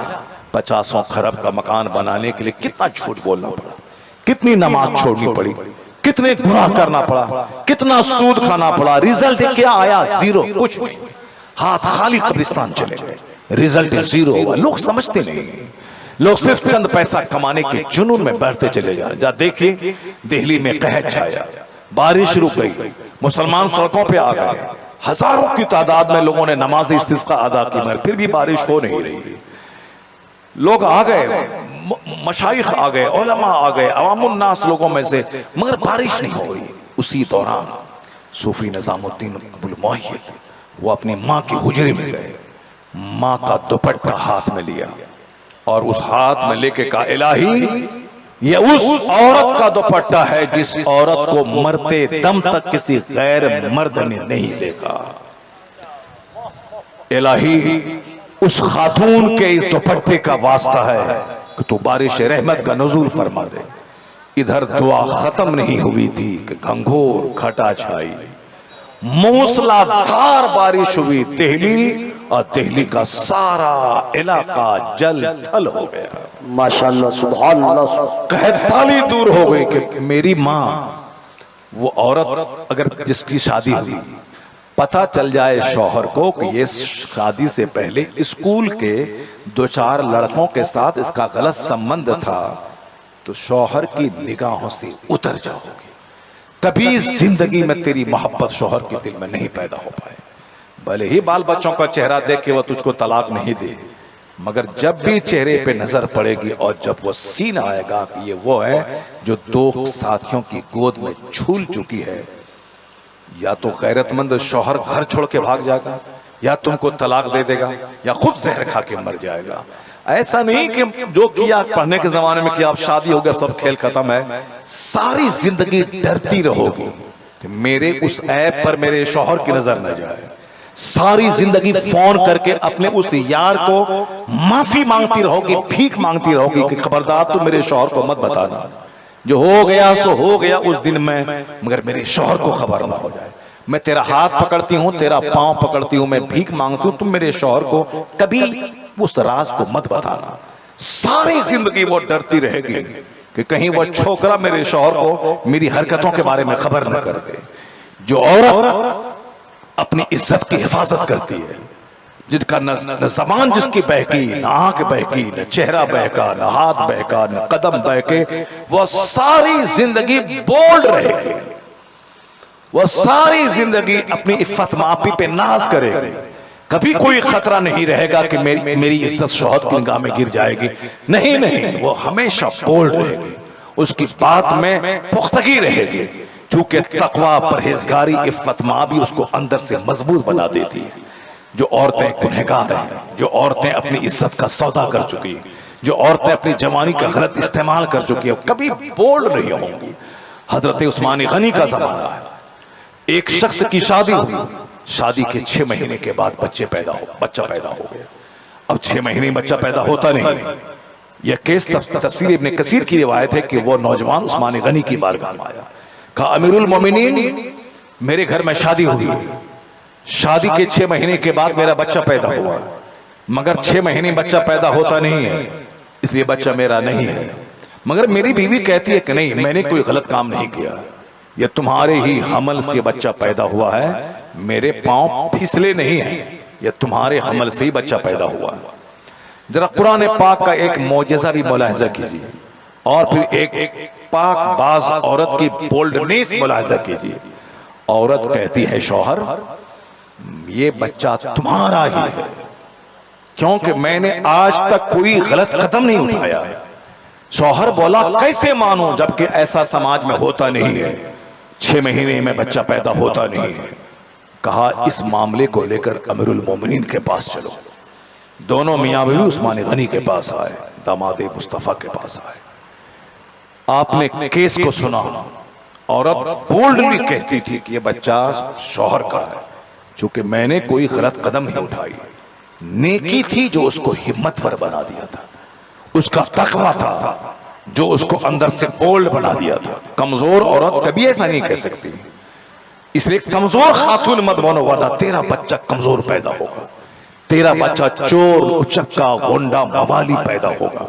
चूंकि बच्चा बाप के पेट से नहीं, माँ के पेट से पैदा होता है। बच्चा माँ के पेट में 9 महीना रहता है। बच्चा माँ की छाती से लगकर 2 साल तक दूध पीता है, बाप की छाती से लग के दूध नहीं पीता है। इसलिए बाप से ज्यादा नेक परहेजगार माँ का रहना जरूरी है, क्योंकि उसी पेट में बच्चा पलता है, उसी छाती से लग के बच्चा 2 साल तक दूध पीता है, और 5-10 साल तक एक माँ नर्स की तरह अपने बच्चों के पेशाब पाखाना के कपड़े को धोती है। इसलिए बच्चा ज्यादा अटैच माँ से रहता है। मादरी जबान, अगर माँ की जबान अच्छी है तो बच्चे की जबान नफीस हो जाती है। माँ का अखलाक अच्छा है तो बच्चे का अखलाक अच्छा होता है। बाप बेचारा 8 घंटे खेत में हल चलाता रहा, उसको बच्चों के पास देने का टाइम नहीं। वो अगर बच्चा को 8 घंटे सीने से लगा के खिलाएगा तो सारे घर वालों को कहां से खिला पाएगा? ये इस बच्चे की माँ की परवरिश कहां से करेगा, या इस घर को कैसे पालेगा जिसके कांधे पे 10 आदमी का बोझ है? तो मर्द गोद में लेकर इधर उधर घूमने के लिए नहीं पैदा हुआ। वो आ जाएं, खेत से घर में आ जाएं, दुकान से घर में आ जाएं, 10-20 मिनट उसको घुमा दें, वो अलग बात है, लेकिन ज्यादा अटैच बच्चा माँ से रहता है, क्योंकि वो इसी काम के लिए पैदा हुआ। वो इस गूंगे बच्चे के मुंह में जबान देती है, क्योंकि एक दिन का बच्चा है, मगर माँ उससे बातें करती है कि अब्बू बाहर गए हैं, वो आने वाले हैं। एक दिन का बच्चा कुछ समझता है क्या? 6 महीने का बच्चा कुछ बोलता है क्या? लेकिन रोजाना माँ बच्चों से बात करती है। एक फिलोसोफर कहते हैं कि सारे बच्चे गूंगे हो गए होते अगर औरतों को ज्यादा बोलने की आदत अल्लाह नहीं देता। इसका मतलब ये औरतें जो ज्यादा बोलती हैं इसलिए बोलती हैं कि ये मेरे बच्चों को बोलना सिखा देती हैं। तो अगर माँ की जबान अच्छी रही तो बच्चों की जबान अच्छी हो जाएगी। अगर माँ कहती रही कि दाल पतली है तो बच्चा कभी नहीं बोलेगा दाल पतला। अगर माँ बोलती रही रोटी तैयार हो रही है बेटा सब्र करो, बच्चा कभी जिंदगी में नहीं बोलेगा कि रोटी तैयार हो रहा है। बाप की जबान से ज्यादा माँ की जबान बच्चा अख्तियार करता है।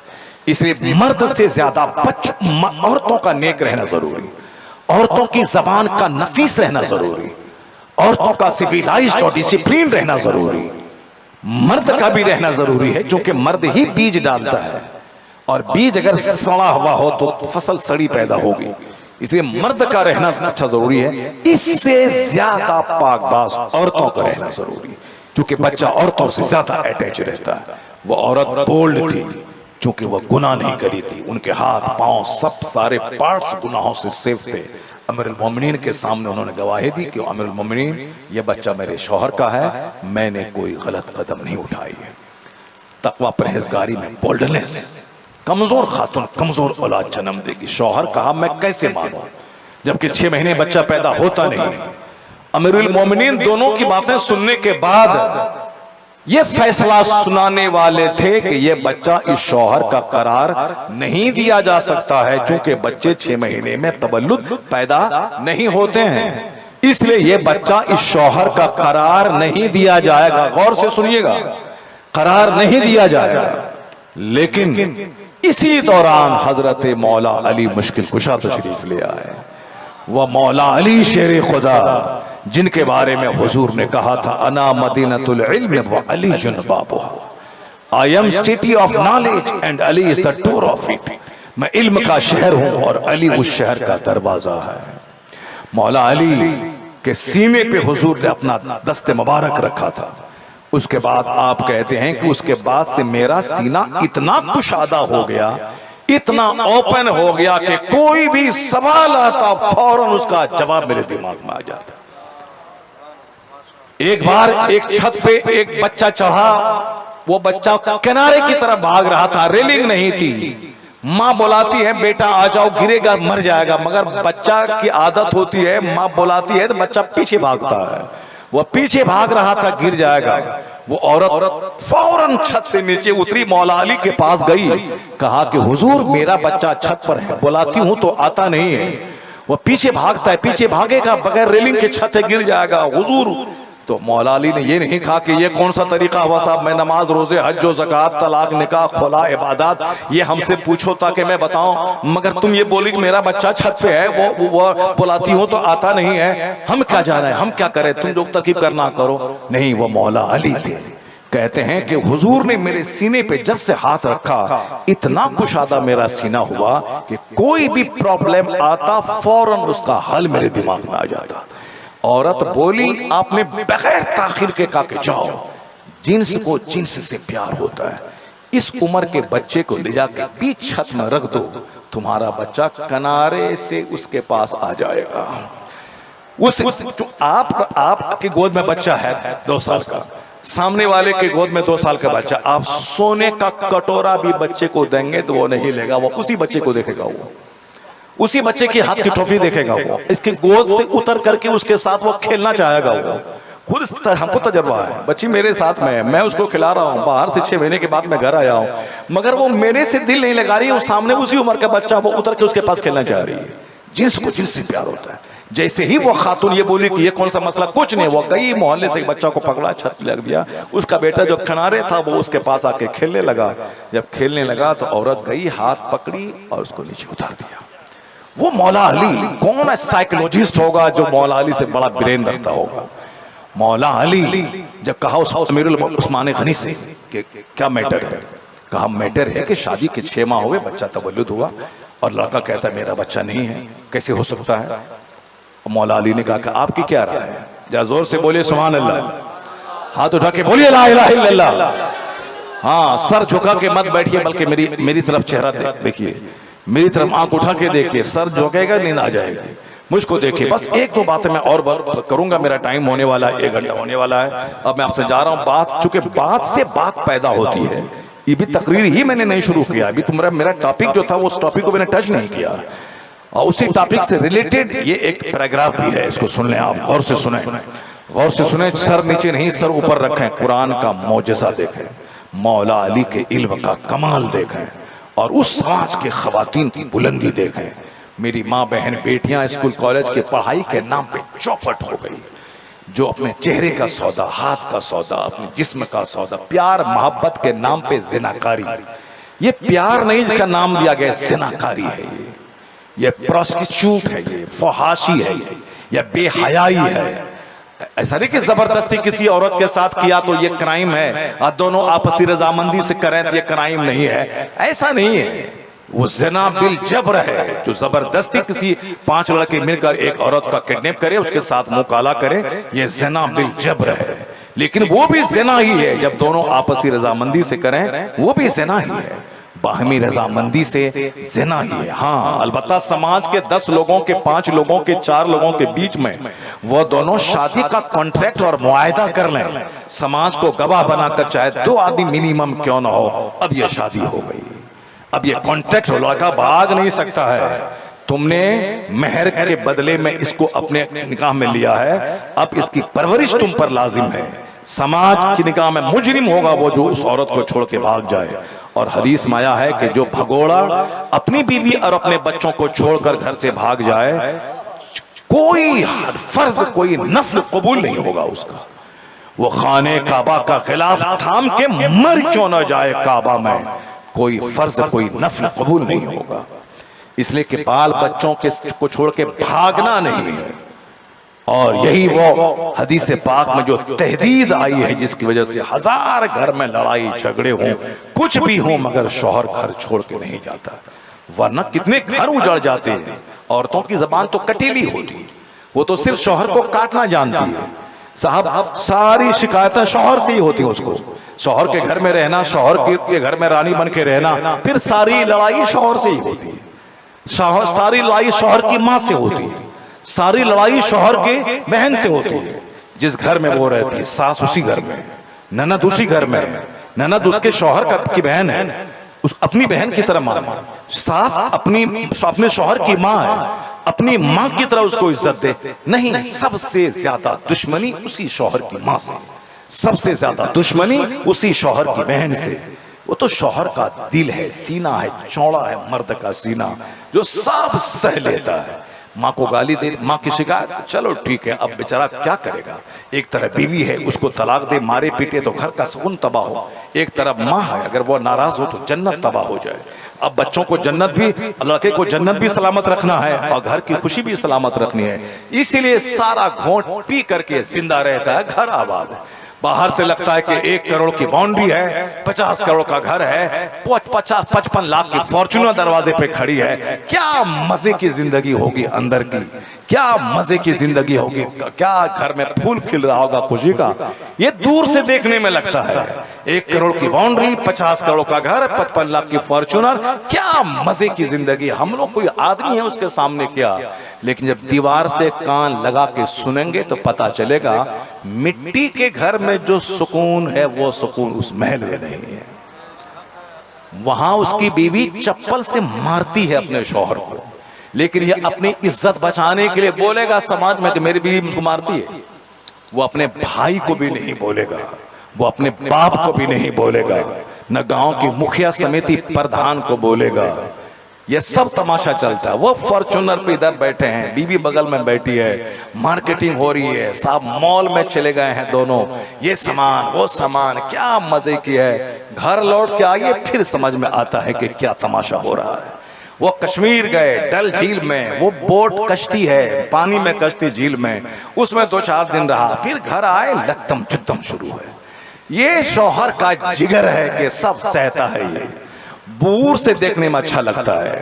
राजस्थान का एक आदमी अरबों में खेलता था, चारों तरफ बाउंड्री वाल, स्विमिंग पूल जो आजकल माहौल चला हुआ है, वो तालाब, स्विमिंग पूल, वो घोड़ा, उधर हाथी, अरबपति था सब। क्या अब शादी में खूबसूरत लड़की, नाक लंबी हो, आंख बड़ी हो, चेहरा गोश्त से भरा हो, लीने लिथीन और लॉन्ग लंबी हो, खूब सिलेक्शन करके प्यार मोहब्बत की शादी रचाई ताकि जिंदगी का मजा मिल जाए।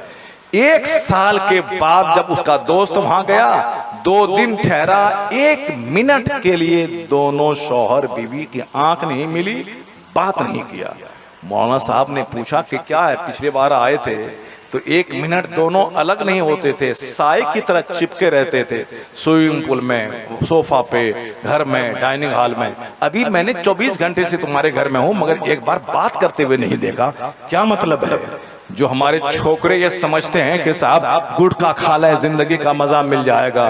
कौन बुढ़ापे में नमाज पढ़ लेंगे, अभी तो मस्ती का दिन है, कर ले, मजा मिल जाएगा। माल चाहिए, माल सूद खा के कमाए, चाहे जैसे कमाए, माल चाहिए। माल वहां तो तुम 1000 साल में उतना पैसा नहीं कमा पाएगा जितना पैसा उनके पास मौजूद है। जब वहां लोग जहर खा रहे हैं, जब वहां लोग साफ खुदकुशी कर रहे हैं, वहां सुसाइड है। सुशांत सिंह राजपूत जैसा हीरो बंबई में अपने करोड़ों के घर में सुसाइड कर लिया, सबको मालूम है।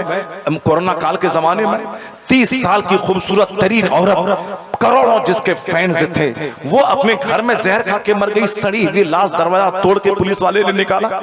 साहब पटना बिहार की राजधानी में अरबों में खेलने वाला जौहरी, जो सोने चांदी की 10 दुकान उसकी थी, अमेरिका यूरोप से घूम करके वो आया था बाल बच्चों समेत। 10 दिन भी नहीं हुए थे अमेरिका से आए हुए कि अपनी बीवी को गोली से मार दिया उन्होंने, अपने दोनों बच्चों को मार दिया और खुद गोली से शूट करके पूरी कहानी खत्म कर डाली। जब उसका भाई दूसरे मोहल्ले से पुलिस वाले को लेके दरवाजा तोड़ के घुसा, देखा चारों तरफ खून ही खून फैला है। अब पूरी कहानी, यानी एक बेटा, एक बेटी, बीवी, खुद अपना सब अपनी कहानी खत्म कर लिया है। तुम गुटखा खा के क्या एंजॉय करना चाहते हो? तुम साहब हराम की 2-4 दौलतें, 2-4 पैसे हराम के कमाने के बाद क्या चाहते हो? क्या मकान 2-4 ईंट जोड़ने के बाद क्या चाहते हो? जिंदगी का मजा मिल जाएगा। वहां खरमों में खेलने वाला तो जहर खा के मर रहा है, वहां फिल्म में नाचने वाला तुम जो फटा हुआ जींस पहन करके सोचते हो कि मजा मिल जाएगा, साइलेंसर निकाल के हुल्लड़बाजी करके मोटरसाइकिल उड़ा देने से मजा मिल जाएगा, ये सिगरेट उड़ाना, मौज मस्ती करना, क्या चाहते हो? जिंदगी का मजा मिल जाएगा। वहां जिसकी नकल करके तुम फटा पैंट पहनते हो वो तो जहर खा के मर रहा है। जिसकी नकल में जोकर की तरफ बाल रखते हो वो तो जहर खा के मर रहा है। जिसकी नकल में हाथ में धागा बांधते हैं वो तो साफ सुसाइड कर रहा है। तो फिर एक सवाल पैदा होता है, सुकून है कहां, चैन है कहां, जिंदगी का एंजॉय कहां मिलेगा? ये वही किताब, इस किताब का एक फार्मूला है, अला बिज़िक्रिल्लाह तत्मइन्नुल कुलूब। जान लेके दिलों को आराम अल्लाह के जिक्र में मिलता है। जहां सजदा है वहां सुकून है, जहां नारे शहंशाहे हजरत अल्लामा मुफ्ती शहरयार रजा साहब क़िबला, घर में सुकून नहीं मिलेगा 50 खरब की बिल्डिंग बना ले। सुकून का संबंध हृदय से है, दिल से है। और दिल की खुराक महल सोफा नहीं है, दिल की खुराक अल्लाह का जिक्र है। जहां तिलावत है, जहां इबादत है, जहां सजदा है, विश्वास नहीं आए, लगे कि मेरा कोई नहीं है, बीवी मेरी नहीं है, बच्चे मेरे नहीं है, समाज मेरा नहीं है, रिश्तेदार मेरे नहीं है, अब मैं तन्हा हूं, लगे कि जमीन फटे के मैं गड़ जाऊं, ऐसे वक्त में वजू करो, मस्जिद में जाके मुसल्ला पे नमाज 2 रकात पढ़ो। 2 रकात नमाज पढ़ने के बाद लगेगा कि कोई रहे ना रहे, मेरा खुदा मेरे साथ है। एक अंदर से हिम्मत पैदा होगी। अभी जो मुसलमानों का मुंह सूखा हुआ है इंडिया में कि बंगाल में ये हो गया, बिहार में ये हो गया, उत्तर प्रदेश में वो हो गया, आने वाले वक्त में मदरसे का क्या होगा, मस्जिद का क्या होगा, मदरसे की जांच चल रही है, मस्जिद में तोड़े जा रहे हैं। अल्लाह की कसम कुछ नहीं होगा, ये जान ले कुछ नहीं होगा। क्यों? 1500 साल में दुश्मनों ने दुश्मनी करके थक लिया, मगर मदरसा बंद नहीं हुआ, मस्जिदें बंद नहीं हुई। एक मदरसा बंद होता है 50 नए मदरसे खुल जाते हैं। एक मस्जिद टूटती है 50 नई मस्जिदों की तामीर हो जाती है। 4 लाख मुसलमान मारे जाते हैं, 4 करोड़ मुशरिक कलमा पढ़ के मुसलमान हो जाता है। यही मैंने देखा है नूरे खुदा कुफ्र की हरकत पे खंदजन, फूंकों से चिराग बुझाया ना जाएगा। बस अपना काम करें। चेहरा इसलिए सूख रहा है कि आपको जाहिरी रोजी रोटी के असबाब पे भरोसा है, मगर जो रज़्ज़ाक़ के हकीकी है उस पर एतमाद नहीं है, अल्लाह पर भरोसा नहीं है। 4 बच्चे पैदा हुए, नसबंदी करवा लिया। साहब पैसों का शौक हुआ, सूद खाना शुरू कर दिया। पैसों का शौक हुआ, साहब ईमान बेच दिया। नौकरी के चलते दाढ़ी मुंडवा ली। वमन यतवक्कल अलल्लाहि फहुवा हस्बुह। कुरान में आया है अगर तुम अल्लाह पर मजबूत यकीन रखो तो अल्लाह तेरे लिए काफी हो जाएगा। पूरी दुनिया मिलकर अगर तुम्हें हटाना बर्बाद करना चाहे नहीं बर्बाद कर पाएगी अगर अल्लाह तेरे साथ मौजूद है। करबला के मैदान में यजीद ने हुसैन को रास्ते से हटाने के लिए पूरी एनर्जी झोंक दी, पूरी हुकूमत दांव पे लगा दिया। तमाम बड़े बड़े सुरमा और बड़े बड़े योद्धाओं को, बड़े बड़े रेस्लर पहलवान को मैदान करबला में उतार दिया। सबसे पहले वो चाहता था कि हुसैन मेरे हाथ को मुझको सपोर्ट कर दे, मुझको मान ले कि मैं मुसलमानों का खलीफा और बादशाह हूं। हुसैन कहते थे ऐसा नहीं होगा, मैं एक जालिम, जाबिर, पापी, बेनमाजी, फासिक और फाजिर को मैं अपना हाथ नहीं दूंगा। यजीद कहता था कैसे नहीं देगा, तलवार चमका के हाथ ले लूंगा, पहलवानों को जमा करके हाथ ले लूंगा, तेरे बाल बच्चों को काट के हाथ ले लूंगा, पानी बंद करके हाथ ले लूंगा। मगर हुसैन की शुजाअत को सलाम, उनकी बहादुरी को सलाम कि तमाम तकलीफें करबला में जमा हो गई। यजीद ने पहलवानों को जमा किया, 22,000 की फौज जमा कर दी। हुसैन का नजरिया यह था कि हम फासिको फाजिर को अपना इमाम खलीफा नहीं मानेंगे, हाथ नहीं देंगे। तेरे हाथ में तलवार है, तू गर्दन काट दे, तेरे हाथ में फौज है, तू मेरे बाल बच्चों को काट दे, मगर मेरा ज़मीर नहीं ले पाएगा, मेरा हाथ नहीं ले पाएगा। जंग यही थी कि तुझको हाथ देना होगा, चाहे जिस बल जिस वजह से हो, जिस ताकत के सामने तुम मरूब हो जाए, तुमको हाथ देना होगा। मगर हुसैन का नजरिया तक मैं हाथ नहीं दूंगा, तेरे हाथ में तलवार है, तफंग है, फौज है, तीर है, सब चला दो, मेरे बाल बच्चों को मार दो, मगर मैं हाथ नहीं दूंगा। यजीद का कहना था मैं हाथ लेके रहूंगा। अंततः रिजल्ट क्या निकला? रिजल्ट यही निकला कि यजीद ने तमाम हरबे इस्तेमाल किए, पानी बंद कर दिया, उन्होंने साहब फौज इकट्ठी कर दी, उन्होंने साहब बाल बच्चों को शहीद किया। मगर हुसैन का हौसला बढ़ता चला गया, का हाथ नहीं दूंगा। हुसैन जख्मी हो गए, घोड़े से नीचे गिर गए, हुसैन के भाई का बाजू कट गया, जवान अली अकबर शहीद हो गए, दूध पीते असगर शहीद हो गए, पूरा कुंभा जैसे लूट गया हो। हुसैन घोड़े से गिर गए, 72 जख्म नेज़ों के आपके बदन पे आ गए, मगर हाथ नहीं दिया। हुसैन की गर्दन कट गई, मगर वो हाथ बचाने में कामयाब हो गए। यजीद सारी हुकूमत को दांव पे लगा दिया, हुसैन का हाथ नहीं ले पाया, यजीद हार गया, हुसैन अपने मकसद में जीत गए।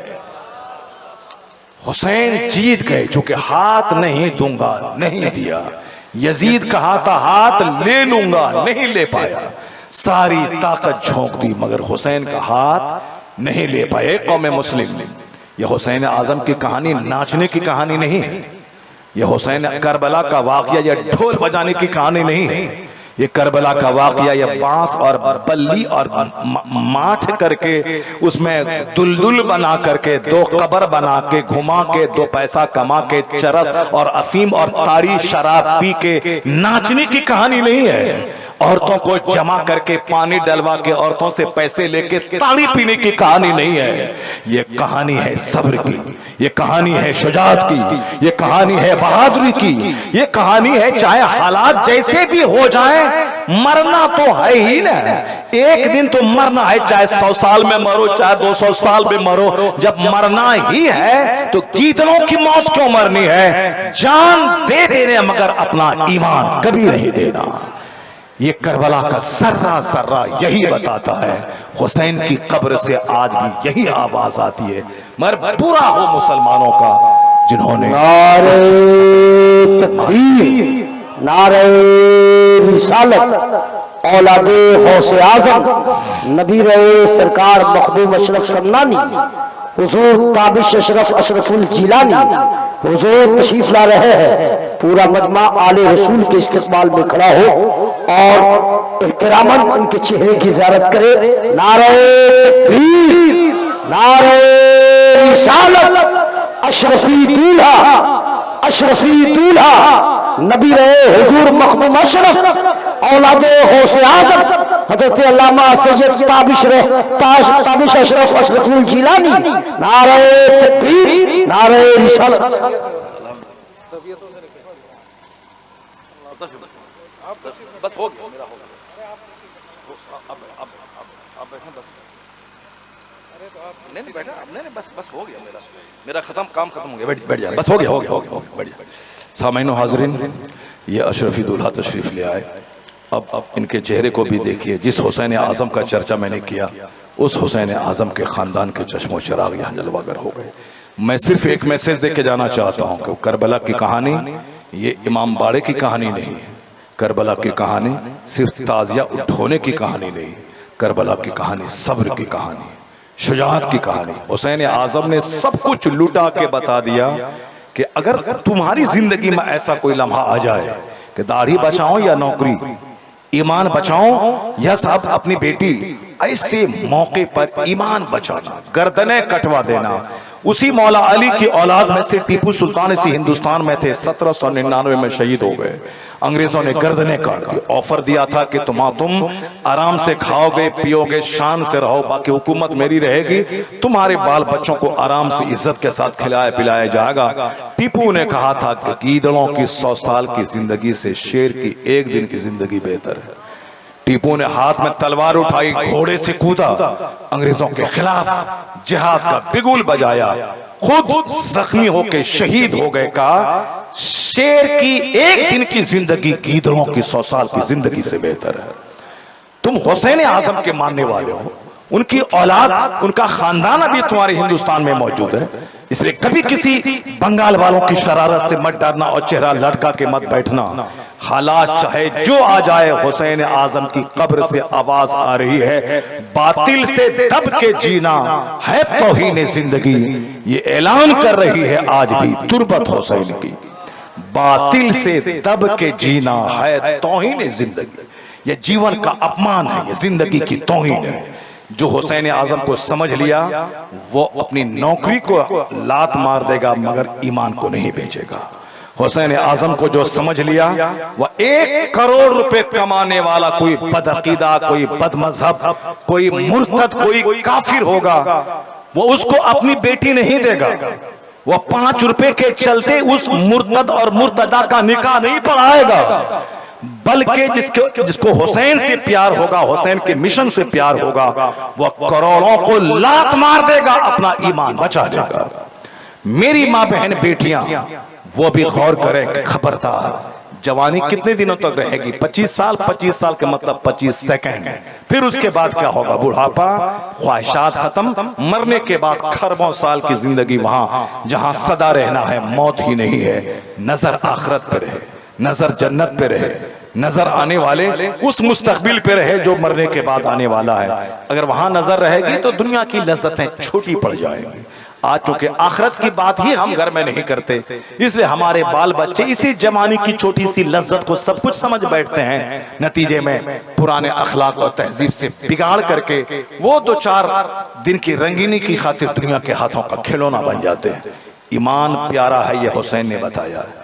अब वह ईमान का सौदा नहीं होगा। अगर आशिक रसूल नेक बख्त मिट्टी के झोपड़ी में रहता हो, उसको अपनी बेटी दे देगा, मगर किसी करोड़ों कमाने वाले बदअकीदा को नहीं देगा, क्योंकि यहाँ ईमान सलामत रहेगा। ईमान हमेशा कायम रहने वाली चीज है, और दुनिया की रंगीनियां आज हैं, कल खाक हो जाने वाली हैं। तो जो आदमी दुनिया के हाथों बिक जाए, बदअकीदों की नौकरी को देख ले, उसको अपनी बेटी दे दे, या 2-4 पैसे की खातिर बदअकीदों का निकाह पढ़ा दे, उस अपनी इस गंदी जबान से पाक हुसैन का नाम न ले, वो अपनी इस गंदी जबान से हुसैन का नाम न ले, वरना हुसैन के नाम में तो स्पिरिट है जो दिल से ले ले, उसके नजदीक सोने की दीवार मिट्टी की दीवार दोनों बराबर हो जाती है।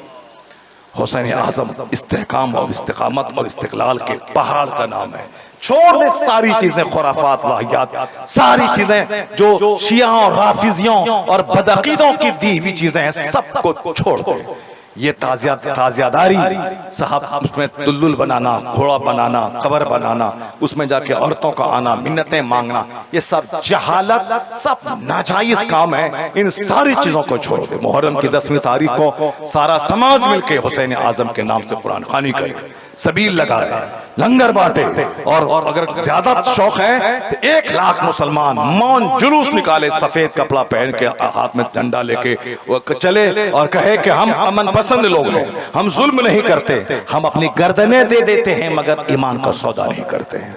जुलूस निकाले ताकि उस जुलूस का एक असर मुसलमानों के दिल पे हो। ये क्या 2-4 बच्चा ढोल बजा रहा है, कोई उधर नाच रहा है, कोई उधर फकीर बन रहा है, कोई उधर बद्धी बांध रहा है, ये सब राफिजियों और शियाओं की चाल है जो सुन्नियत को मिटाने की एक नापाक साजिश है। और चूंकि गवर्नमेंट उसकी यहाँ रही इंडिया में बहुत दिनों तक, हमने उसके असर को कबूल कर लिया जो धीरे धीरे आज तक चला। मगर आला हजरत फाजिले बरेलवी के मसलक को सलाम कीजिए, वो बंबई जहाँ पंजा दिखा करके कि हुसैन की सवारी पर आ गई, लोगों के जज्बात का खिलवाड़ होता था, उनसे पैसे कमाए जाते थे। आज उस बम्बई की गली गली में 12 रोजा महफिलें मुनक्किद हो रही हैं, खुलफाए राशिदीन की सीरत बयान की जा रही है, करबला के वाकयात का सबक और मैसेज बयान किया जा रहा है, और आज हर गली में वहां महफिलें हो रही हैं, सबील लगाए जा रहे हैं, कुरान खानी हो रही है, हुसैन की शहादत की अजमत पे खिताब हो रहा है। ये आला हजरत फाजिले बरेलवी के मसलक का ये असर है कि खुराफात वाहियात धीरे धीरे मिट रहे हैं और सुन्नियत का माहौल पैदा होता जा रहा है। वरना लोगों तो अखाड़ा बना दिया था, मस्जिदें वीरान हो जाती,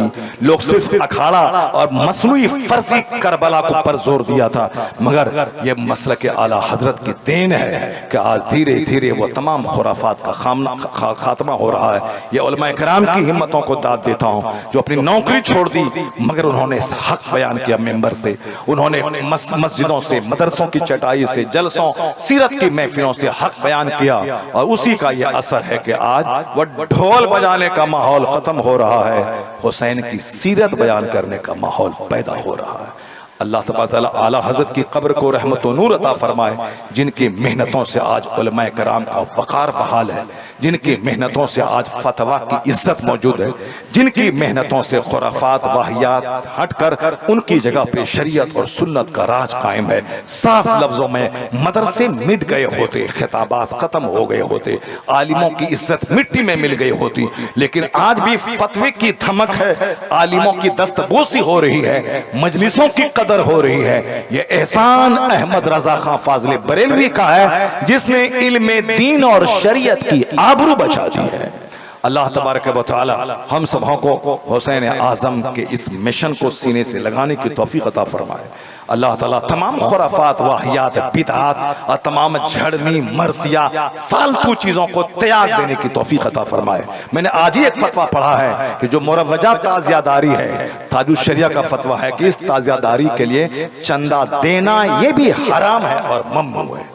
इसलिए फालतू बातें, इस्लाम नमाज पे जोर देता है, रोजे पे जोर देता है, हज और ज़कात पे जोर देता है। हुसैन गर्दन खून नदियां बह गई, सजदा नहीं छोड़ा, सजदे में अपने गर्दन कटा दी। ये सारी बातें इसलिए थी ताकि हम हुसैन के नाम पे ढोल बजाएं, हुसैन के सजदे के नाम पे हम साहब जहालत और खुराफात वाहियात का काम करें। नहीं, सच्ची मोहब्बत ये नहीं है कि हम सिर्फ ढोल बजाएं, हम ढोल बजाएं खिलाफ सुन्नत काम करें। सच्ची मोहब्बत है कि हुसैन की कहानी से स्पिरिट हासिल करें, हुसैन की कहानी से बता दे कि हम मातम नहीं करते, मातम करे वो जिसका हुसैन मर गया है, मगर मेरा हुसैन तो जिंदा है, जिंदों का मातम नहीं होता है। हुसैन जब से अपनी गर्दनें कटा दी, हुसैन जिंदा हो गए। वला तकुलू लिमन युक्तलू फी सबीलिल्लाहि अमवात, जो अल्लाह की राह में मारे गए उसे मुर्दा मत कहो, वो जिंदा है। हुसैन आजम के नाम का फातिहा दिलवाएं, उनके वसीले से अल्लाह से दुआ करें, उनके वसीले से अपने ईमान को पुख्ता करने की अल्लाह से दुआ मांगें। जान जाए मगर ईमान ना जाए, यही सबसे बड़ा पैगाम इमाम आली मकाम की कुर्बानी और शहादत का है। जो पैगाम था उसको कोई चर्चा तक नहीं करता, और जहालत को मिटाना, खुराफात मिटाना जो हुसैन का मिशन था, उसी जहालत की आड़ में हुसैन की मोहब्बत का दम भरा जा रहा है। अब जरा सुनिए गौर से, मैं अपना चैप्टर खत्म करता हूँ। वह नौजवान क्या बोला, मेरी शादी के 6 महीना हुए, अब ये बच्चा मेरा नहीं हो सकता है। उस्मान गनी फैसला सुनाने वाले थे कि ये बच्चा, इसका करार नहीं दिया जाएगा चूंकि 6 महीने बच्चा पैदा होता नहीं है। मौला अली तशरीफ लाए, कहा अमीरुल मोमिनीन क्या मैटर है, कहा मैटर ये है कहा रुक जाइए, फैसला भी मत सुनाइए, मैं कुरान की 2 आयत पढ़ता हूं, उन दोनों आयतों से जो नतीजा निकलता है उस रोशनी में आप फैसला सुनाइए। मौला अली कहते हैं एक जगह अल्लाह ने कहा है वल वालिदातु युरदिअना औलादहुन्ना हौलैन कामिलैन, माएं अपने बच्चों को दूध पिलाएं 2 साल तक, जो पूरी मुद्दत दूध पिलाना चाहें। इस आयत करीमा से पता चला कि दूध पिलाने की पूरी मुद्दत 2 साल है। और दूसरी जगह अल्लाह ने फरमाया व वस्सैनल इंसान बिवालिदैहि एहसाना हमलतहु उम्मुहु कुरहन व वदअतहु कुरहा हमलुहु व फिसालुहु सलासूना शहरा। हमने ताकीद की है इंसान को माँ बाप से अच्छा सलूक करने की, इसलिए कि माँ तकलीफ से पेट में रखती है और तकलीफ से बच्चों को जनती है, तो उनका पेट में रखना और दूध छोड़ाना सलासूना शहरा 30 महीने में होता है। पेट में रखना और दूध छोड़ाना 30 महीने में होता है। 12 साल का 12 महीने का 1 साल, 12 महीने का 1 साल और 6 महीने का आधा साल, यानी 30 महीना हो गया 2.5 साल।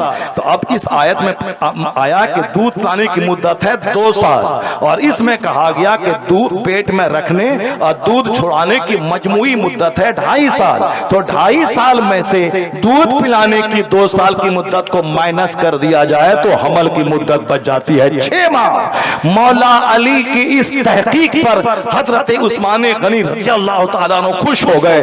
कहा यह आयत करीमा का तेवर कहता है कि हमल की मुद्दत 6 माह है। तो उन्होंने फैसला सुना दिया कि ये बच्चा इसी लड़के का करार दिया जाता है क्योंकि हमल की मुद्दत 6 माह है। आज 1400 साल के बाद मेडिकल साइंस कहती है कि हमल का पीरियड 6 महीना है। 6 महीने के बाद बच्चा पैदा होने के मूड में रहता है, किसी भी टाइम में पैदा हो सकता है। मजीद मैच्योरिटी के लिए 3 महीना और मां के पेट में बच्चा रहता है, लेकिन सर से लेकर पांव तक सारे पार्ट्स की नशोनुमा, सारे पार्ट्स की तामीर और तश्कील 6 महीने के अंदर हो जाती है। उसके बाद बच्चा पैदा हो सकता है। तो साइंस जहां आज पहुंची है वहां कुरान करीम ये नजरिया 1500 साल पहले से दे रहा है। पता ये चला कि साइंस तरक्की करती जाएगी, कुरान का समझना आसान होता चला जाएगा। है नूरे खुदा कुफ्र की हरकत पे खंदजन, फूंकों से चराग बुझाया ना जाएगा। ज़हने इंसान को बेदार तो हो लेने दो, हर कौम पुकारेगी हमारे हैं रसूल, हर कौम पुकारेगी हमारे हैं हुसैन। अब अपने मजहब पर मजबूत आस्था और यकीन कीजिए, अपने नबी से सच्ची मोहब्बत कीजिए, हुसैन आज़म से सच्चा प्यार कीजिए, अपने उलमाए कराम को मजहबी रहनुमा समझिए। आपका चचा भतीजा बेटा बाद में है, पहले वो नाइब पैगंबर है।